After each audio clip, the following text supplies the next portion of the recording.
রাষ্ট্রের মানুষ, জমিনের মানুষ, রাষ্ট্রের মানুষ কিছু অজ্ঞ মানুষকে দিনের আমির বানাবেন, দলের আমির বানাবেন, ইমাম বানাবেন, কাদি বানাবেন। কোন মানুষ? এগুলো কথা বুঝে না, আপনারা আমার ভাষা বুঝেন না। অজ্ঞ মানুষ, যার কাছে কোরআন হাদিসের কোনো জ্ঞান নেই, এমন অজ্ঞ মানুষকে ইসলামের আমির বানাবেন, কাজী বানাবেন, ইমাম বানাবেন।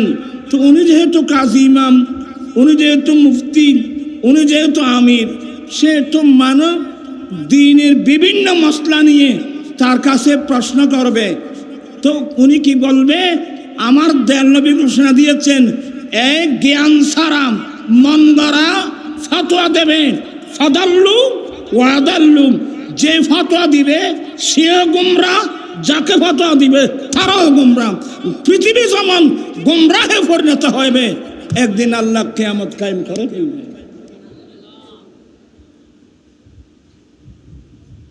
আপনারা কসম করে বলেন, এখন আমাদের ছেলেরা ফতোয়া শুনে কার? এটা আর এক কথা বলেন। একজন প্রফেসর জাকের নায়ক কথা বলছেন এখানে, একজন, আমি কাউকে অশ্রদ্ধা করি না, আমার অভ্যাস নেই। উনি একজন ডাক্তার মানুষ, শ্রদ্ধেয় মানুষ, ডাক্তার মানুষ, আমি শ্রদ্ধা করি। আপনি আপনার সাবজেক্ট নিয়ে থাকেন, আপনি এখন ইসলামের বড় লিডার হয়ে আপনি যখন কথা বলবেন, তাহলে তো আপনি অ্যাক্সিডেন্ট করাটাই কি স্বাভাবিক? আমার অনেক ছেলেরা আমার সাথে তর্ক করছে, বলে হুজুর, হ্যাঁ উনি এত বড় লেকচারার পৃথিবীতে আর আসে নাই। আমি বললাম, তুমি পৃথিবী কি চিনো? তুমি কি দেখছো? আমাদের চট্টগ্রামের ভাষায় বলে খচুরো হত মন্ত্র হত, তুই দেখিস কি? হ্যাঁ হুজুর, সবগুলো উনি মুখস্থ বলেন, একবারে কোরআন শরীফের আয়াত সহ, আয়াত নম্বর, সূরা নম্বর। হ্যাঁ, আমি তো স্বীকার করি নাই, সে আয়াত নম্বরও বলে, সূরা নম্বরও বলে, সব কিছু বলে। তো তাই বলি কি আমি ওনার কাছ থেকে এলম শিখবো? হুজুর কেন?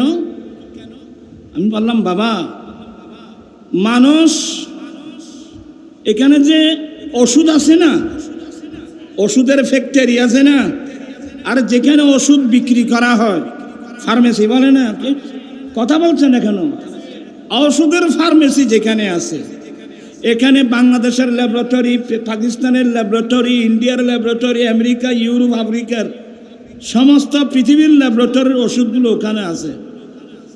এবং যারা ফার্মেসি করে, এদের কাছে ওষুধগুলোর নাম একেবারে মুখস্থ, বানানসহ মুখস্থ, কোন ফাইল কোন থাকে আছে সেও কি। তো সবগুলো সে মুখস্থ বলতে পারে, তাই বলে কি আমি ফার্মেসিওয়ালা থেকে চিকিৎসা করব? তো আপনাদের কথা তেমনই হলো। আরে বাবা, আমি তো চিকিৎসা করব অভিজ্ঞ আলেমের কাছ থেকে, অভিজ্ঞ আলেমের কাছ থেকে, আমি অভিজ্ঞ ডাক্তারের কাছ থেকে চিকিৎসা করব, তার প্রেসক্রিপশন নিয়ে ফার্মেসিতে যাব। এখন বর্তমান যুগের ছেলেরা ডাক্তারের চেম্বারে তো ওখানে কিছু নাই, এই জন্য ওরা ওই ফার্মেসির দোকানে চলে গেছে ওষুধের জন্য। তা আপনাদের অবস্থা তো তেমনই হলো। আজকালকাল একদল আছে আহলে হাদিস, যারা ইমাম আবু হানিফাকে গালি দেয়। কথা বলছেন না কেন? যারা ইমাম আবু হানিফাকে কি দেয়? গালি দেয়। অথচ ইমাম আবু হানিফা কোরআন সুন্নাহর অভিজ্ঞ ডাক্তার।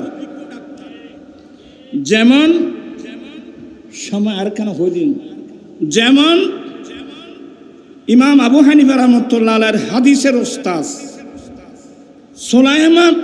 সুলাইমান ইবনুল আমাশ, সবাই বলুন রহমতুল্লাহ আলাইহি, ওনার কাছে 6টা মসলা আসছে। কয়টা? উনি কিন্তু হাদিসের বড় হাফেজ, লক্ষ লক্ষ হাদিসের হাফেজ সুলাইমান ইবনে আমাস। সবাই বলো রহমতুল্লাহি আলাইহি। আমার কয়টা মাসলা আসছে? 6টা মাসলা আসছে। তো উনি আমাদের মাযহাবের ইমাম আবু হানিফা, ওনার নাম তো নোমান। আমাদের ইমামের নাম কি? আপনারা আমার দিকে আছেন, কষ্ট হবে আপনাদের যে আমি এগুলো জানি। ওনার নাম নোমান ইবনে সাবেত। তো সুলাইমান ইবনে আমাস, নোমান ইবনে সাবেত, অর্থাৎ ইমাম আবু হানিফার দিকে দৃষ্টি দিয়ে বলছেন, নোমান তুমি কি মসনাগুলো বলতে পারবা? বলো হুজুর ইনশাআল্লাহ।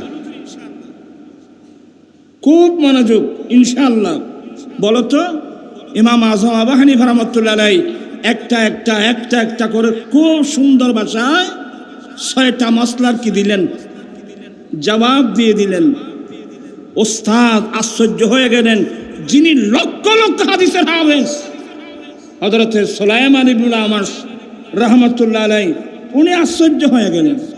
আশ্চর্য হয়ে জিজ্ঞাসা করলো, নোমান বাবা তুমি মসনাগুলো কোত্থেকে বলছো? বলো হুজুর কেন? আপনি আমাকে হাদিস পড়াইছেন না, আপনি আমাকে যে হাদিস পড়াইছেন ওই হাদিস থেকে বলছি। হ্যাঁ কিভাবে? বলো হুজুর অমুক হাদিস থেকে এ মসনা, অমুক হাদিস থেকে এ মসনা, অমুক হাদিস থেকে মসনা, অমুক হাদিস থেকে মসনা।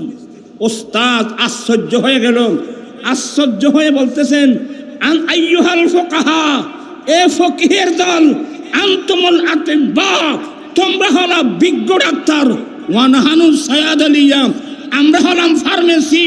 কি মানি?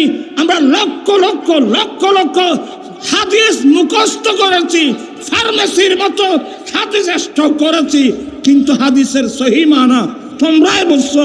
এ আইয়ুহাল ফুকাহা, এ ফকার দল, ফকির দল, তোমরা হলো কোরআন হাদিসের অভিজ্ঞ ডাক্তার। শোধায়ে কারবালা মাহফিল জাতির জন্য অত্যন্ত গুরুত্বপূর্ণ। অর্থাৎ 61 হিজরিতে কারবালার মাঠে আহলে বাইত রাসূল তথা মুত্তাবিঈন আহলে বাইত রাসূল যারা শাহাদাত বরণ করেছিলেন, এই সমস্ত শোহদায়ে কেরামের স্মরণে মাহফিল করতে গিয়ে বা আহলে বাইত রাসূলের আলোচনা করতে গিয়ে অনেক মানুষ অ্যাক্সিডেন্ট করতেছে। একদল মুসলমান আছে যারা এজিদকে রহমতুল্লাহ আলাইহি বলতেছে, আবার আরেক দল মানুষ আছে যারা আমির মুআবিয়া রাদিয়াল্লাহু তাআলা আনহুকে বাগী বলতেছে, গালি দিচ্ছে। যে কারণে অনেক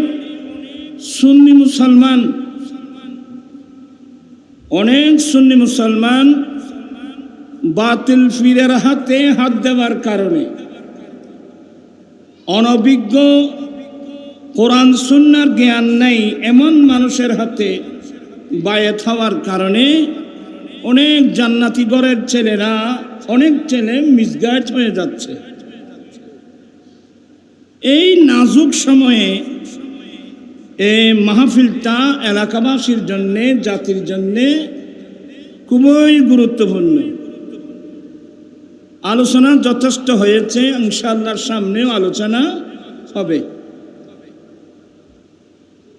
যারা এজিদকে রহমতুল্লাহ আলাইহি বলছে, এ আহলে সুন্নাত ওয়াল জামাত এই একটি দল ছাড়া ইসলামের নামে যতগুলো দল আছে এরা এজিদের পক্ষে। আপনারা কথা বুঝতেছেন? আহলে সুন্নাত ওয়াল জামাত ছাড়া ইসলামের নামে যতগুলো দল ছিল, আছে, এরা সবাই কার পক্ষে? এজিদের পক্ষে। আল্লাহর বড় শুকর, ইসলামের সঠিক রূপরেখার নাম আহলে সুন্নাত ওয়াল জামাত। এই একটি দল তখনও আহলে বাইত রাসূলের পক্ষ ছিল, এখনো আহলে বাইতের পক্ষে আছে, ইনশাআল্লাহ কিয়ামত পর্যন্ত আহলে রাসূলের পাকের পক্ষে থাকবে। চিৎকার দিয়ে বলুন না সুবহানাল্লাহ। কঠিন জিনিস ইদানিং। আজকাল তো ফেসবুকের যুগ, এখন তো ইসলামের জন্য মাঠে ময়দানে যারা কথা বলতেছে, যাদেরকে মানুষ গ্রহণ করতেছে, এখন দেখা যায় কেউ ডাক্তার, কেউ মাস্টার, কেউ প্রফেসর। কথা বলছেন না কেন? কেউ ডাক্তার, কেউ মাস্টার, কেউ প্রফেসর। যাদের কাছে কোরআন সুন্নাহর যথেষ্ট জ্ঞান নেই, এরা যদি ইসলামের কথা বলতে যায়, যে কোনো মুহূর্তের মধ্যে অ্যাক্সিডেন্ট হবে। লিকুল্লি ফন্নিন রেজাল, এক একজন এক এক সাবজেক্টের মধ্যে পারদর্শী। ইসলামী দলের যারা আমির হবেন, যারা ইসলামী আমির হবেন, ইমাম হবেন, এরা কিন্তু জমানার জগৎবাসা কোরআন সুন্নাহর বড় অভিজ্ঞ আলেম হতে হবে।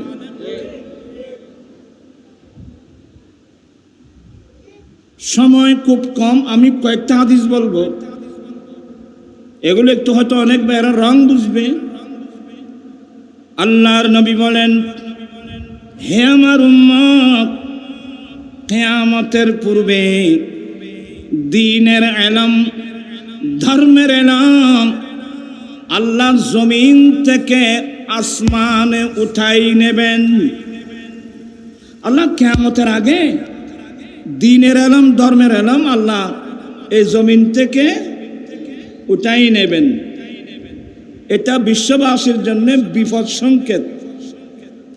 শরীয়তের ইলম, তরিকতের ইলম, হাকিকতের ইলম, মারফতের ইলম, জ্ঞান আল্লাহ আসমানে উঠাই নেওয়া, এটা বিশ্ববাসীর জন্য একটা বড় মহা বিপদ সংকেত। আপনারা কি কোরআন সুন্নাহর ইলমকে বিদায় করে দেবেন না রাখতে হবে? কারা কারা রাখার পক্ষে আছে হাত উঠাই বলতে হবে। আল্লাহু আকবার।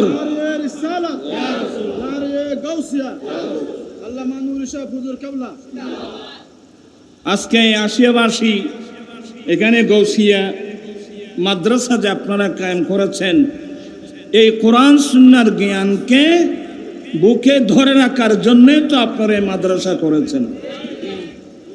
এই মাদ্রাসাকে ধরে রাখা, বুকে রাখা, এটা প্রত্যেক মুসলমানের ঈমানি নৈতিক দায়িত্ব।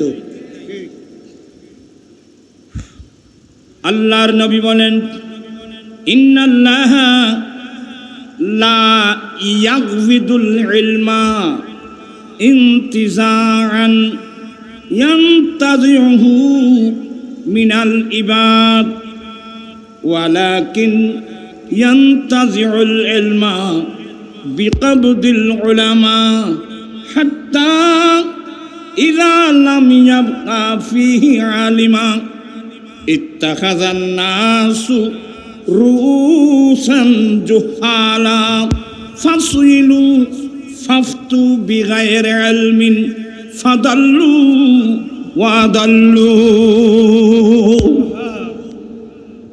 বোধহয় বিরক্ত হচ্ছেন আপনারা।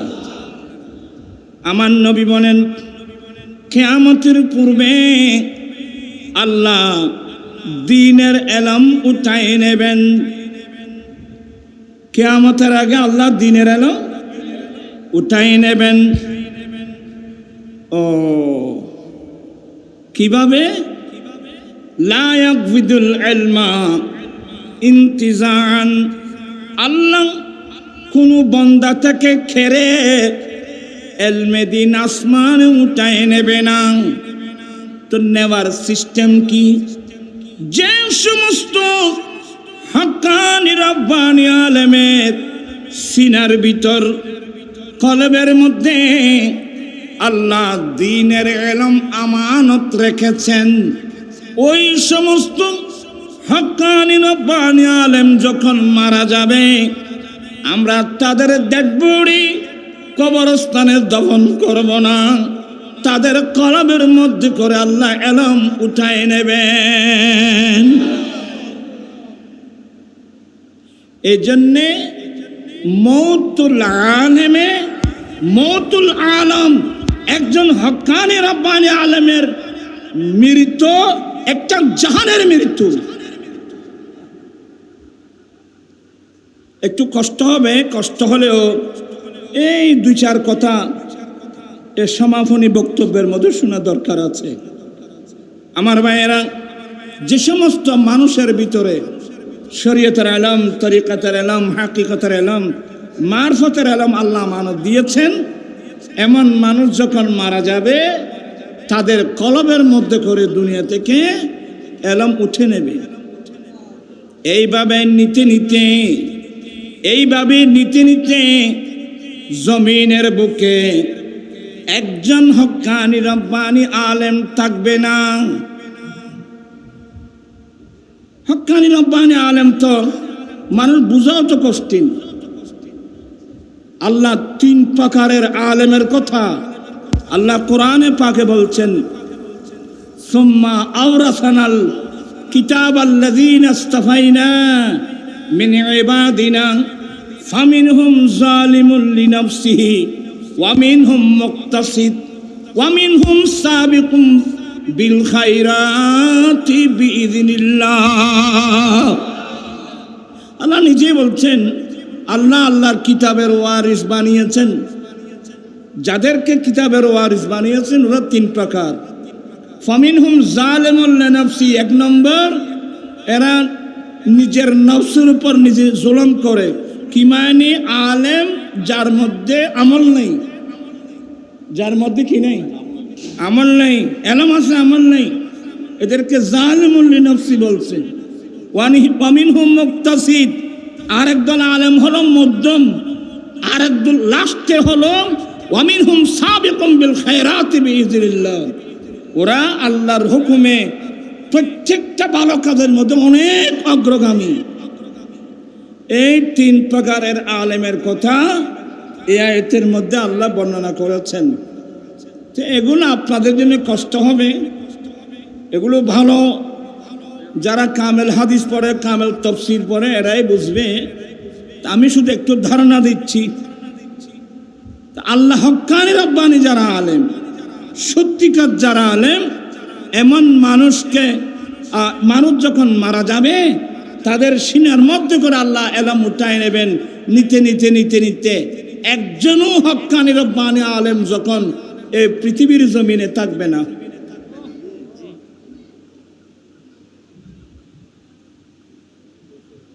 একজন হক্কানি রব্বানি আলেম যখন পৃথিবীতে থাকবে না, তখন পৃথিবীর অবস্থা কি হবে? ইত্তাখাযান নাসু রুউসান জুহালা, রাষ্ট্রের মানুষ, জমিনের মানুষ, রাষ্ট্রের মানুষ কিছু অজ্ঞ মানুষকে দ্বীনের আমির বানাবেন, দলের আমির বানাবেন, ইমাম বানাবেন, কাদি বানাবেন। কোন মানুষ? এগুলো কথা বুঝে না, আপনারা আমার ভাষা বুঝেন না। অজ্ঞ মানুষ, যার কাছে কোরআন হাদিসের কোনো জ্ঞান নেই, এমন অজ্ঞ মানুষকে ইসলামের আমির বানাবেন, কাজী বানাবেন, ইমাম বানাবেন। তো উনি যেহেতু কাজী ইমাম, উনি যেহেতু মুফতি, উনি যেহেতু আমির, সে তো মানব দ্বীনের বিভিন্ন মসলা নিয়ে তার কাছে প্রশ্ন করবে। তো উনি কি বলবে? আমার দয়াল নবী ঘোষণা দিয়েছেন, এক জ্ঞান ছাড়া মন দ্বারা ফতোয়া দেবে, ফাদাল্লু ওয়াদাল্লু, যে ফতোয়া দিবে সেও গুমরাহ, যাকে ফতোয়া দিবে তারাও গুমরাহ। পৃথিবী যেমন গুমরাহে পরিণত হবে, একদিন আল্লাহ কিয়ামত কায়েম করে ফেলবে।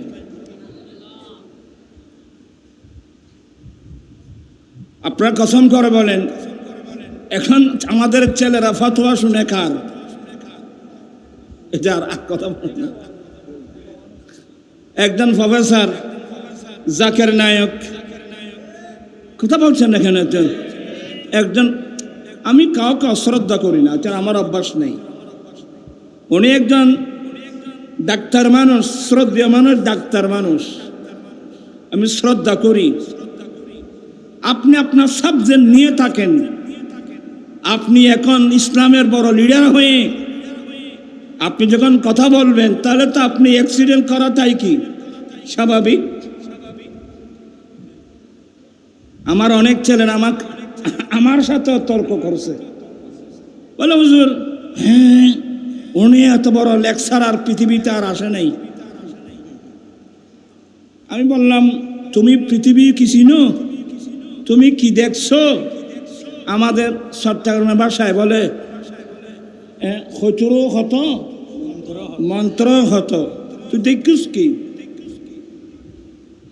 হ্যাঁ হুজুর, সবগুলো উনি মুখস্থ বলেন, একবারে কোরআন শরীফের আয়াত সহ, আয়াত নম্বর, সূরা নম্বর। হ্যাঁ আমি তো স্বীকার করি নাই, সে আয়াত নম্বরও বলে, সূরা নম্বরও বলে, সব কিছু বলে। তো তাই বলি কি আমি ওনার কাছ থেকে এলাম শিখবো? হুজুর কেন? আমি বললাম বাবা, মানুষ এখানে যে ওষুধ আছে না, ওষুধের ফ্যাক্টরি আছে না, আর যেখানে ওষুধ বিক্রি করা হয় ফার্মেসি বলে না, আপনি কথা বলছেন কেন? ওষুধের ফার্মেসি যেখানে আছে, এখানে বাংলাদেশের ল্যাবরেটরি, পাকিস্তানের ল্যাবরেটরি, ইন্ডিয়ার ল্যাবরেটরি, আমেরিকা, ইউরোপ, আফ্রিকার সমস্ত পৃথিবীর ল্যাবরেটরির ওষুধগুলো ওখানে আছে। এবং যারা ফার্মেসি করে এদের কাছে ওষুধগুলোর নাম একেবারে মুখস্থ, বানান সহ মুখস্থ, কোন ফাইল কোন থাকে আছে সেও কি।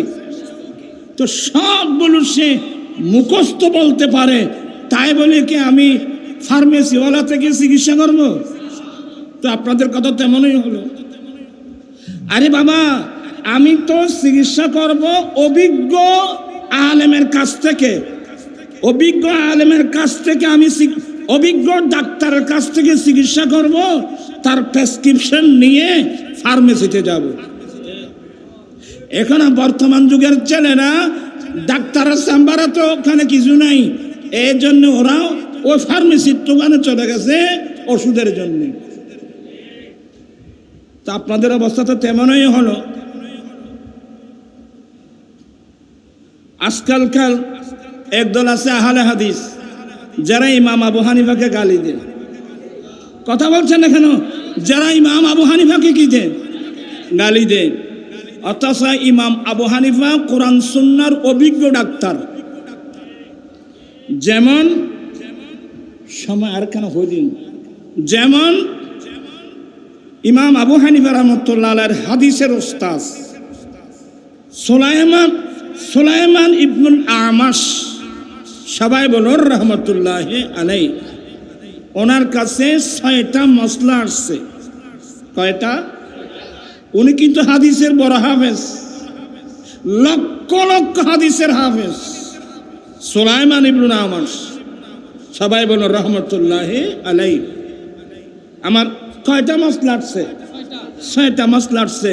তো উনি আমাদের মাযহাবের ইমাম আবু হানিফা, ওনার নাম তো নোমান। আমাদের ইমামের নাম কি? আপনারা আমার দিকে আছেন, কষ্ট হবে আপনাদের যে আমি এগুলো জানি। ওনার নাম নোমান ইবনে সাবেত। তো সুলাইমান ইবনে আমাশ, নোমান ইবনে সাবেত, অর্থাৎ ইমাম আবু হানিফার দিকে দৃষ্টি দিয়ে বলছেন, নোমান তুমি কি মসলাগুলো বলতে পারবা? বলো হুজুর ইনশাআল্লাহ। খুব মনোযোগ, ইনশাআল্লাহ বলো তো। ইমাম আজম আবু হানিফা রাহমাতুল্লাহ আলাইহি একটা একটা করে খুব সুন্দর ভাষায় 6টা মসলার কি দিলেন, জবাব দিয়ে দিলেন। ওস্তাদ আশ্চর্য হয়ে গেলেন, যিনি লক্ষ লক্ষ হাদিসের হাফেজ হযরত সুলাইমান ইবনুল আমাশ রাহমাতুল্লাহ আলাইহি, উনি আশ্চর্য হয়ে গেলেন। আশ্চর্য হয়ে জিজ্ঞাসা করলো, নোমান বাবা তুমি মসলাগুলো কোত্থেকে বলছো? বলো হুজুর কেন? আপনি আমাকে হাদিস পড়াইছেন না, আপনি আমাকে যে হাদিস পড়াইছেন ওই হাদিস থেকে বলছি। হ্যাঁ কিভাবে? বলো হুজুর অমুক হাদিস থেকে এ মাসলা, অমুক হাদিস থেকে এ মাসলা, অমুক হাদিস থেকে মাসলা, অমুক হাদিস থেকে মাসলা। ওস্তাদ আশ্চর্য হয়ে গেল, আশ্চর্য হয়ে বলতেছেন, আন আইয়ুহাল ফুকাহা, এ ফকিহের দল, আনতুমুল আতিব্বা, তোমরা হলো বিজ্ঞ ডাক্তার, ওয়ানহানু সায়াদালিয়া, আমরা হলাম ফার্মেসি। কি মানি? আমরা লক্ষ লক্ষ লক্ষ লক্ষ হাদিস মুখস্থ করেছি, ফার্মেসির মতো হাদিস স্টক করেছি, কিন্তু হাদিসের সহি মানা তোমরাই বুঝছো। এ আইয়ুহাল ফুকাহা, এ ফকার দল, ফকির দল, তোমরা হলো কোরআন হাদিসের অভিজ্ঞ ডাক্তার। আল্লাহু আকবার।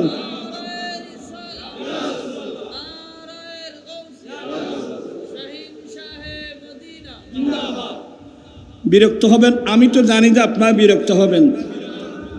আচ্ছা দেখি একটা মাসলা বলেন তো, একজন গর্ভিতা মহিলা মারা গেল, একজন গর্ভিতা মহিলা মারা গেল। গর্ভিতা মহিলা মারা গেলে ইমাম শাফির অভিমত হলো ফেটের বাচ্চা জীবিত থাকা অসম্ভব। আমাদের মাযহাবের ইমাম আবু হানিফা বলছেন গর্ভিতা মহিলা মারা গেলে ফেটের বাচ্চা জীবিত থাকা অসম্ভব। যারা আলে হাদিস নাম বলেন, দেখি আপনি হাদিস নিয়ে আসেন। এত সহজ ইসলাম। গর্ভিতা মহিলা যদি মারা যায় তাহলে তার ফেটের বাচ্চা জীবিত থাকা কি সম্ভব? এটা কার অভিমত? ইমাম আজম আবু হানিফা রাহমাতুল্লাহ আলাইহির অভিমত। আর শাফি মাযহাবের অভিমত হলো গর্ভিতা মহিলা মারা গেলে ফেটের বাচ্চা জীবিত থাকা অসম্ভব। বিদায় ফেটের বাচ্চা সহ মেয়েকে কবরস্থানে কি করবে? দাফন করবে। কিন্তু আমার ভাইয়েরা, ইমামুল আযম ইমাম আবু হানিফা রাহমাতুল্লাহ আলাইহি বলেন গর্ভিতা মহিলা মারা গেলে ফেটের বাচ্চা বেঁচে থাকা সম্ভব। তো কি করা হবে? যখন বুঝতে পারা যাবে তার ফেটের বাচ্চা ফেটের মধ্যে কি আছে? জীবিত আছে। ইমাম আবু হানিফা রাহমাতুল্লাহ আলাইহি বলেন মা যদি গর্ভিতা মহিলা যদি মারা যায় ফেটের বাচ্চা জীবিত থাকা সম্ভব। খুব মনোযোগ। এমনি বড় বড় আলে হাদিস এই যে ময়না তদন্ত, ময়না তদন্তের দলিল দিতে বলেন তো, তারপর বোঝা যাবে। একজন মানুষ অ্যাক্সিডেন্ট হয়ে মারা গেল, একজন মানুষ কারেন্টে ধরে মারা গেল, তার কি করা হয়? ময়না তদন্ত করা হয়, পোস্টমর্টম করা হয়। এগুলো দলিল কোথায়? এগুলো দলিল পাবেন ইমাম আবু হানিফার সূত্রে।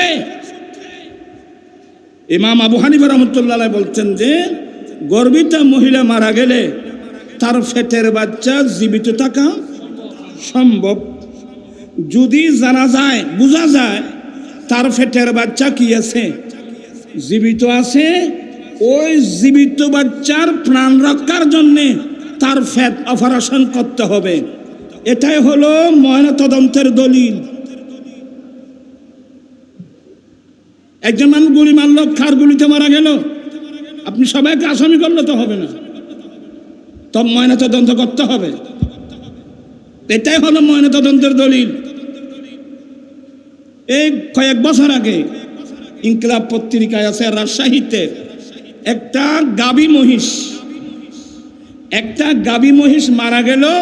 কিন্তু গাবি মহিষ যখন মারা গেল পরক্ষণে দেখা গেল তার ফেট ছিঁড়ে তার ফেট থেকে জীবিত বাচ্চা বের করা হলো। আমি পত্রিকা পাওয়ার পর আল্লাহু আকবার করে দাঁড়িয়ে গেলাম। আল্লাহু আকবার। ইমামুল আযম ইমাম আবু হানিফার দর্শনে বিশুদ্ধ। ইমাম আবু জাফর তাহাবি আমাদের হানফি মাযহাবের বিখ্যাত মুহাদ্দিস এবং ফকিহ। উনি এক সময় ওনার বংশে যারা ছিল সবাই শাফি মাযহাবের মানুষ। উনি অনেক বড় মুফতি, অনেক বড় মুহাদ্দিস। যখন এই মশলায় আসলো যে গর্ভিতা মহিলা যদি মারা যায়, ফেটের বাচ্চা জীবিত থাকা অসম্ভব। এটা শাফি মুযাবের অভিমত। উনি তো শাফি মুযাবের ছিল। এক পর্যায়ে মশলা নিয়ে ওনার সাথে কি হয়ে গেল? দ্বন্দ্ব হয়ে গেল। হানফি এবং শাফির মধ্যে কি হলো? হানফি এবং শাফির মধ্যে দ্বন্দ্ব হলো। তো দ্বন্দ্ব করতে সময় একজন রাগান্বিত হয়ে বলছেন, এই ইমাম আবু জাফর,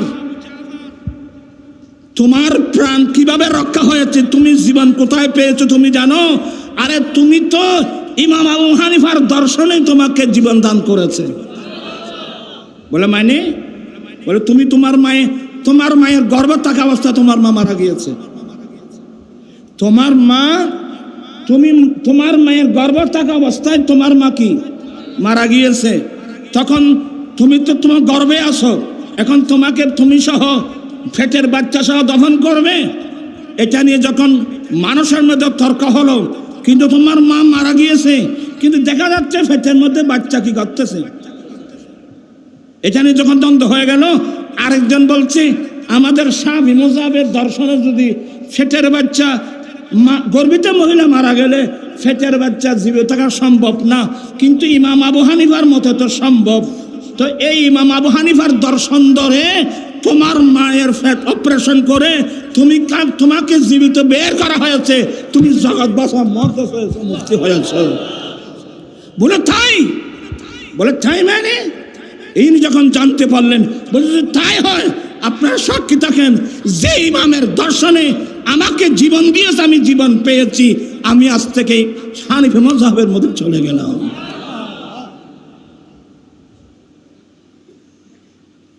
এই কথাগুলো কি জন্য আসছে? আপনারা যাদের কথা নিয়ে চলাফেরা করেন, ধরে নেন একজন মহিলা ছাগল পালতেছে। আপনার কথাগুলো বুঝতেছেন? এগুলো একজন মহিলা ছাগল পালতেছে, ফাটা ছাগল। তো ওই ছাগলের ছোট বাচ্চা, ছাগলের মা মারা গেল। ছাগি আর কি, তার ওই বাচ্চার মা ছাগি কি হলো? মারা গেল। তো ছোট বাচ্চা। তখন ওই মেয়েটা নিজের দুধ খাওয়ায় ছাগল লালন পালন করলো। আপনারা আমার কথা বুঝতেছেন? ওই মেয়েটা নিজের দুধ পান করায় ছাগলকে বড় করে, ছাগল বাচ্চাকে খাসি করে দিল। তো এই খাসি জবাই করা হলো। তার স্বামী এই খাসির মাংস খেতে পারবে কিনা?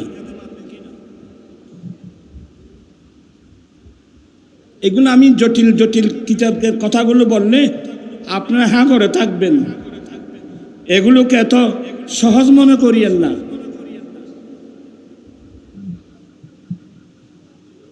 আপনার কথাগুলো আমি কি বুঝাতে পারছি? আমার আলা হযরত মুজাদ্দিদ দ্বীন মিল্লাত ফাতওয়ায়ে রাজবিয়ার মধ্যে অনেক লম্বা বহস। আলেম এত সহজ না।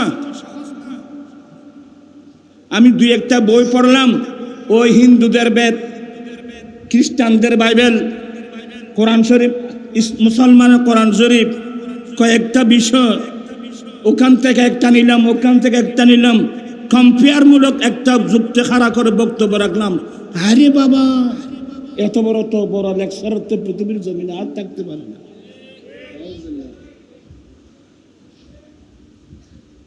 আজকে দুঃখ লাগতেছে আমার। অনেক ছেলে আমার সাথে বলবো না, হ্যাঁ এতগুলো সব মুখস্থ। আমি বলি হ্যাঁ, সব বুখারী থেকে বলে, হাদিস থেকে বলে। আচ্ছা আমি তো বললাম ভাই, ওনার গলায় তো টাই, উনি তো টাই ভরে, সে গলার মধ্যে কি ভরে? আচ্ছা বলুন তো, গলায় টাই ভরা বুখারীর কত নম্বর হাদিস বলতে পারবেন? উনি জ্ঞানী মানুষ, দন্ত চিকিৎসক বা এমনি ডাক্তার, উনি সম্মানী মানুষ, জ্ঞানী মানুষ, কিন্তু আমি তো ওনাকে কোরআন সুন্নাহ ডাক্তার মানি না। বলবেন উনি কোন মাদ্রাসার মুহাদ্দিস?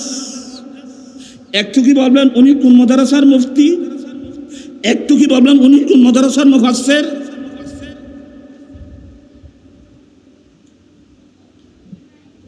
গতবার কাতারের মধ্যে বিশ্বকাপ হলো, এখন তো তোমরা সবাই পাগল হয়ে গেছো। একদল আর্জেন্টিনা, একদল ব্রাজিল। দেখা যায় রাস্তার লাইন ধরে কাফর, ব্রাজিলের কাফর, একদিক দিয়ে আর্জেন্টিনা মাইলকে মাইল। আচ্ছা, ব্রাজিল আর আর্জেন্টিনা ওরা কারা? কথা বলছেন না কেন? ওরা অধিকাংশ ইহুদি, নাসারা, খ্রিস্টান। আপনি মুসলমান হয়ে এত তাড়াতাড়ি বুড়ে গেলেন। এই ফিলিস্তিনের জমিনে লাগের মতো মুসলমানের বাচ্চাকে বোমা মেরে মেরে মেরে ফেলছে। কদিন হলো? লজ্জা থাকা দরকার। ছোট ছোট বাচ্চা 50-60-70 হাজারের কাছাকাছি ছোট বাচ্চা মারা গিয়েছে জালেম নেতানিয়াহু। এই জালেমরা। আমাদের ইসলামের বিধান কি? আল্লাহর নবী বলেন, হে আমার মুজাহিদিন, যুদ্ধের মাঠে যদি তোমার সামনে কাফের মুশরিকদের বয়স্ক মানুষ পড়ে, সাবধান, বয়স্ক মানুষের উপর আক্রমণ করতে পারবে না। হে আমার মুজাহিদিন, যুদ্ধের মাঠে যদি কোনো কাফের মুশরিকদের মহিলার সামনে পড়ে, ওই মহিলার উপর আক্রমণ করতে পারবে না। তৃতীয় নম্বর হলো, যুদ্ধের মাঠে যদি কাফের মুশরিকদের কোনো ছোট বাচ্চা, নাবালক বাচ্চার সামনে পড়ে, সাবধান, ছোট বাচ্চার উপর আক্রমণ করা যাবে না। মানবতা, ন্যায় নীতি, আদালত। মানবতা কিসের নাম? শিখতে হবে মুস্তাফার দরবারে এসে। প্রায় 70,000-এর কাছাকাছি ফিলিস্তিনি ছেলে মেয়েদেরকে হত্যা করা হলো জালেমরা। আর আপনারা এদের ফাঁদ নিয়ে হাজার হাজার টাকা খরচ করতেছেন। এই টাকাগুলো, আচ্ছা, তাদের জন্য খরচ করছেন, আপনার স্বভাব কত? অনেক মারাও গেছে। আচ্ছা, স্বভাব কত? কিন্তু প্রাণ তৃষ্ণাই ভাইয়েরা, ওই পয়সাগুলো দিয়ে যদি 2-1টা শাড়ি কিনে গরিব মেয়েদেরকে দান করতে, তাহলে আপনাদের আমলনামায় সদকায়ে জারিয়া হিসেবে লেখা হতো। ওই পয়সাগুলো দিয়ে গরিব মিসকিন কাঙ্গাল মানুষের জন্য খাবার ব্যবস্থা করতেন। মেডিকেলে তো যান নাই, মেডিকেলে গেলে দেখবেন নিচতলা থেকে উপরতলা পর্যন্ত একবার যাবেন, ঘুরে আসবেন, দেখবেন প্রত্যেক তলায় শত শত নারী পুরুষ স্বামী স্ত্রীকে সামনে নিয়ে, স্ত্রী স্বামীকে নিয়ে বসে বসে কাঁদতেছে। ডাক্তারের প্রেসক্রিপশন হাতে আছে, ওষুধ কিনবার পয়সা না। কোথায় গেল মানবতা? কোথায় গেল আদলে ইনসাফ? ইন্নাল্লাহা ইয়ামুরু বিল আদলি ওয়াল ইহসান ওয়া ইতাই যিল কুরবা ওয়া ইয়ানহা আনিল ফাহশাই ওয়াল মুনকার ওয়াল বাগই ইয়াইদুকুম লাআল্লাকুম তাযাক্কারুন। আমি আমার ছেলেদেরকে নিজের ছেলের মতো করে বলছি, তোমার বাবা বলবে না, আমি বলছি। তোমরা একটু বিবেচনা কি করবা যে তোমরা যে ভুল পথে যাচ্ছ, ভুল মানুষের জন্যে, ভিন্ন মানুষের জন্য তুমি টাকা খরচ করতেছ, কিন্তু এই পয়সার হিসাব তো কিয়ামতের মাঠে দিতে হবে না? কথা বলছেন না কেন? কিয়ামতের মাঠে তার হিসাব দিতে হবে।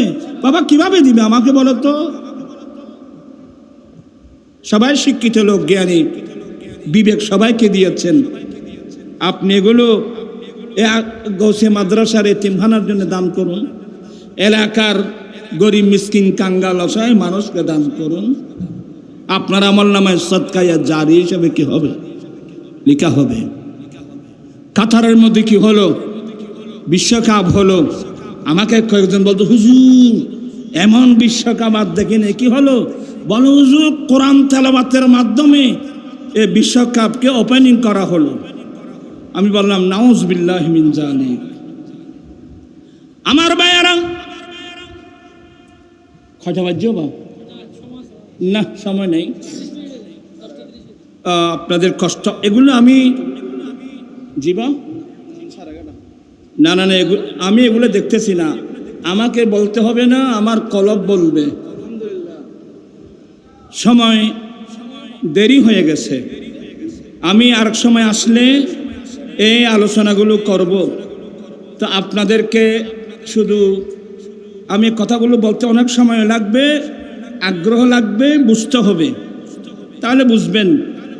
কেউ বিসমিল্লাহ পড়ে কোরআন তেলাওয়াত করে, আমার রাসূল বলছেন যে কোনো ভালো কাজ শুরু করতে আল্লাহর নামে শুরু করতে হবে।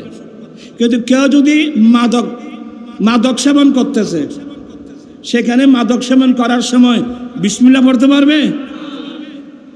সে মাদক সেবন করছে হারাম, এটা বিসমিল্লাহ পড়ে যে মাদক সেবন করে কাফের হয়ে যাবে। ঠিক তদ্রূপ আপনি বিশ্বকাপকে কোরআন তেলাওয়াতের মাধ্যমে বিশ্বকাপ দিবেন, সেখানে সহযোগী নেবেন ওই কাকে আবার পরে গিয়ে আপনারা কিবা জাকের নায়ককে নিয়ে যাবেন, আর সে তো একটু নেতৃত্ব দিচ্ছে, ওনাকে নিয়ে গেলেন। সে তো বলতে পারলো না যে কোরআন তেলাওয়াতের মাধ্যমে বল খেলা ওপেনিং করা যাবে না, শরীয়ত মোতাবেক হারাম। এই কথা তো সে তো বলতে পারে নাই। এই জন্য আপনাদেরকে সতর্ক থাকতে হবে। আমি কোন আলেমের পাশ ধরে, আলহামদুলিল্লাহ আল্লাহর অশেষ দয়ার মেহেরবানি, আল্লাহ আমাদেরকে আহলে সুন্নাত ওয়াল জামাতের অন্তর্ভুক্ত করেছেন। আহলে সুন্নাত ওয়াল জামাতের আলেমের পাশ ধরে থাকার আল্লাহ আমাদেরকে দয়া করেছেন। আল্লাহর এই শুকরিয়া কিভাবে আদায় করব? আল্লাহ আমরা আহলে সুন্নাত ওয়াল জামাতের আকিদার উপর থাকার জন্য আল্লাহর কাছে ফরিয়াদ করব, ইহদিনাস সিরাতাল মুস্তাকিম সিরাতাল্লাযীনা আন'আমতা আলাইহিম গায়রিল মাগদুবি আলাইহিম ওয়ালাদ-দাল্লিন। শুহাদায়ে কারবালার মাহফিল করতে গিয়ে বা আহলে বাইত রাসূলকে করতে গিয়ে ইয়াজিদকে রাহমাতুল্লাহ বলা যাবে না। কারণ বিশ্ববিখ্যাত কিতাব, যে কিতাবটা সরকারি বেসরকারি মাদ্রাসায় পড়ার শরহে আকায়েদে নসবী, নিশ্চয় আপনারা হুজুরের কাছে চাইলে পাবেন। লানাতুল্লাহ আলা ইয়াজিদা, ইয়াজিদ তথা ইয়াজিদের অনুসারীর উপর আল্লাহর অভিশাপ। কথা বলছেন না কেন? তাহলে ইয়াজিদকে রাহমাতুল্লাহ বলা যাবে? বলা যাবে? বলাটা এটা আহলে সুন্নাত ওয়াল জামাতের আকীদা নয়। আপনি বুঝতে পারবেন যে এরা আহলে সুন্নাত ওয়াল জামাতের বাইরের কোনো মানুষ। আবার আহলে বাইত রাসূলকে ভালোবাসতে গিয়ে, প্রেম ভালোবাসা বেশি দেখাতে গিয়ে আমার নবীর সাহাবাকে গালি দিতে পারবেন না।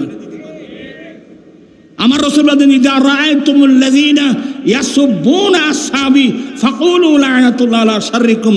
যখন তোমরা ওই সমস্ত মানুষকে দেখবা যারা আমি নবীর সাহাবাকে গালি দিচ্ছে, তোমরা নীরব থাকো না, তোমরা সাথে সাথে বলে দাও তোমাদের এই দুষ্টামির উপর আল্লাহর অভিশাপ।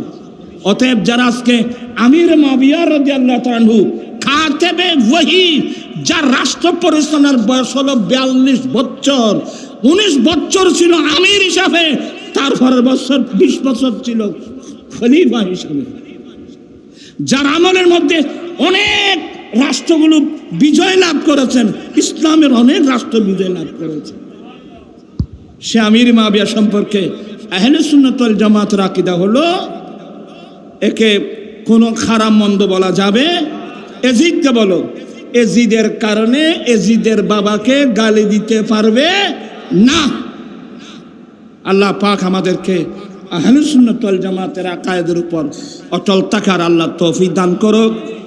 এই কথা বলে আমি আমার বক্তব্য আজকের মাহফিল আমি ইনশাআল্লাহ কিয়াম মিলাদের মাধ্যমে, মুনাজাতের মাধ্যমে মাহফিল সমাপ্ত হবে। ওয়া আখিরু দাওয়ানা আলহামদুলিল্লাহ। আসসালামু আলাইকুম ওয়া রাহমাতুল্লাহ।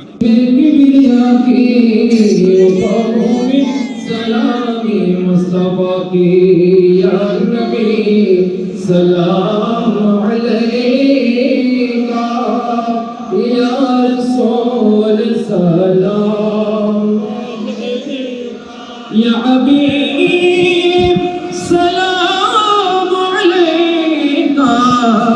सल्लल्लाहु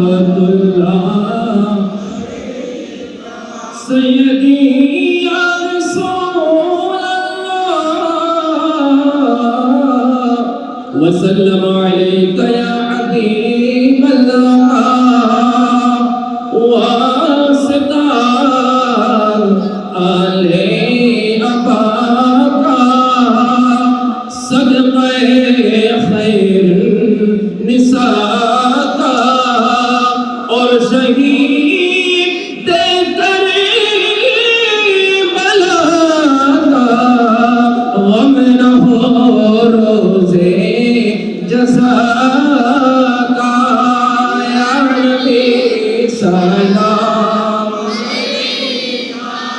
या रसूल सलाम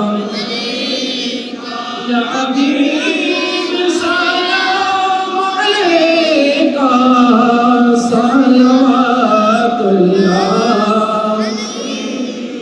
ना कलीमों का तस्वर ना ख्याले को रसीना मेरे आरज़ू मुहम्मद मेरे दोस्ते जो मदीना या नबी सलाम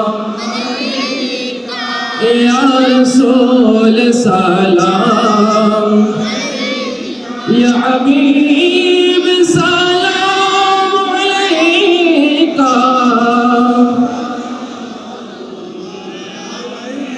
कलमाए तौहीद है तेरी शहादती ए हुसैन तो न होता तो न रह जा तो न होता तो न रह जा तीर सदाकती ए हुसैन कलमाए तौहीद है मिल्लत इस्लाम को मिलता है कि दर्स हयात मिल्लत इस्लाम को मिलता है कि दर्स हयात कैसे भूले हम तेरा कैसे भूले हम तेरा यौम शहादती ए हुसैन कलमाए तौहीद है या इलाही सदक़े अहले बैत रसूल ये सलामी आजिज़ाना हो कबूल मदीने के चाँद हजारों सलाम मदीने के चाँद लाखों सलाम मदीने के चाँद करोड़ों सलाम मदीने के चाँद बेहुद सलाम बलगल उला बिकमालिही कशफत दुजा बिजमालिही हसनत जमीउ खिसालिही सल्लु अलैहि व आमीन मौलाया सल्लि वसल्लिम दाइमन अबदा अला हबीबिका खैरिल खल्क़ि कुल्लिहिम मौलाए करीम আজকের এই নুরানি মাহফিল কবুল করে নাও মৌলায়ে করিম 10 দিন ব্যাপী শহদায়ে কারবালা রিদওয়ানুল আজমাইনের স্মরণে আয়োজিত মাহফিল কবুল করে নাও লাইটিং প্যান্ডেল স্টেজ তাবারুকাতের ব্যবস্থা কবুল করে নাও মাওলা শুরু থেকে পর্যন্ত এবং শেষ পর্যন্ত যা তাকদীর হয়েছে হচ্ছে হবে আল্লাহ এগুলো কবুল করে মাহফিলের সওয়াব সোনার মদিনায় পৌঁছিয়ে দাও আহলে বাইত রাসূল বিশেষ করে আহলে বাইত রাসূল শহদায়ে কারবালা রিদওয়ানুল্লাহি আলাইহিম আজমাইনের রওজা রওজা পৌঁছিয়ে দাও আল্লাহ শহদায়ে বদর শহদায়ে উহুদ হুনাইন কুরাইজা ফাতে মক্কা সমস্ত যারা দ্বীন মিল্লাত মাযহাবের জন্য জীবন দিয়েছেন সমস্ত শুহাদা ইকরামের দরবারে দরবারে পৌঁছে দাও। সমস্ত সাহাবা ইকরাম, তাবিন, তবে তাবিন, আইম্মায়ে মুজতাহিদিন, মুহাদ্দিসিন, মুফাসসিরিন, সমগ্র আউলিয়া ইকরামদের দরবারে দরবারে পৌঁছে দাও। সকলের মাকামাত কিয়ামত পর্যন্ত বুলন্দ করো। মাওলা, আমরা এদের মহব্বতের আব্বা আম্মা, দাদা দাদি, নানা নানি, ভাই বোন, আত্মীয় স্বজন যারা চিরদিনের জন্যে বিদায় হয়ে কবরস্থানে চলে গেছেন, আল্লাহ প্রত্যেকের কবরে কবরে পৌঁছে দাও। মাওলাই করিম, আল্লাহ সকলের কবরকে বেহেশতের বাগান বানিয়ে দাও। মাওলা, আমরা অনেক গুনাহ করেছি, কবিরা সগীরা, জেনে না জেনে, ইচ্ছে অনিচ্ছে অনেক গুনাহ করেছি। আল্লাহ, তোমার নাম গফুর, তোমার নাম গফফার, দয়া করে আমাদের অতীত জীবনের গুনাহগুলো মাফ করে দাও। আব্বা জানের গুনাহ মাফ করে দাও, আম্মা জানের গুনাহ মাফ করে দাও। আল্লাহুম্মা রাব্বিরহামহুমা কামা রাব্বায়ানি সগীরা। দাদা দাদি, নানা নানি, ভাই বোন, আত্মীয় স্বজন, আল্লাহ মুহিব্বিন মুরিদান মুতাআল্লিকিনদের গুনাহ মাফ করে দাও। সারা বিশ্বের মুমিন মুসলিম ভাই বোন গুনাহ মাফ করে দাও। আল্লাহ, আমরা তওবা করছি, আমাদের তওবা কবুল করো। মাওলা, অনেক ভাই দোয়া চেয়েছেন, ওয়াজিব হোসেন এবং মরহুম আবু তাহেরের পরিবার, ইয়াসমিন আক্তার, ওনার ছেলে সন্তানের জন্য দোয়া, যারা যারা যে উদ্দেশ্যে দোয়া চেয়েছেন, আল্লাহ আহলে বাইত রাসূল সিলাই প্রত্যেক সমস্যার সমাধান করে দাও। বিশেষ করে আল্লাহ, আমার আম্মি জান অসুস্থ, শেষ সময়, মাওলা জানি না কোন সময় তোমার হুকুম হয়। আল্লাহ, সাকরাত তুমি আসান করে দিও। দুনিয়াতে যাওয়ার সময় সব জ্ঞানী কলমা ভরে যাবার তৌফিক দান করো। আমার ছোট ছোট মাওলা রফিক, তার দুটো কিডনি নষ্ট হয়। আল্লাহ, ছেলে মাদ্রাসায় পড়ে, সপ্তাহের মধ্যে 2 বার করতে হয়, এতগুলো টাকা কোথায় পাবে? আল্লাহ, তুমি গায়েবী ব্যবস্থা করে দাও। আল্লাহ, এই মাহফিল কবুল করো, এই মাদ্রাসা কবুল করো, এলাকাবাসীর অন্তরকে মাদ্রাসার দিকে দাবিত করে দাও। আমাদের আহলে সুন্নাত ওয়াল জামাতের আকায়েদের উপর অটল থাকার তৌফিক দান করো। আল্লাহ, আগামী 8 তারিখ, আগস্টের 8 তারিখ আমাদের আহলে সুন্নাত, আমাদের আঞ্জুমান রাসবিয়া নূরিয়ার ফটিয়ার উদ্যোগে কোন হোটেলে, কন্যাফুলি হলে যে যৌতুক ও মাদক বিরোধী আমরা সমাবেশের আহ্বান করেছি। এভাবে আগস্টের তারিখ, ওই যে এলজিডি ভবনে আগস্টের 1 তারিখ মুরাদপুর এলজিডি ভবনে আমাদের আঞ্জুমানের রাসবিয়া নূরিয়া কেন্দ্রীয় পরিষদের উদ্যোগে আলা হযরত কনফারেন্স, সাথে সাথে মাদক যৌতুক বিরোধী আমরা সমাবেশের আহ্বান করেছি।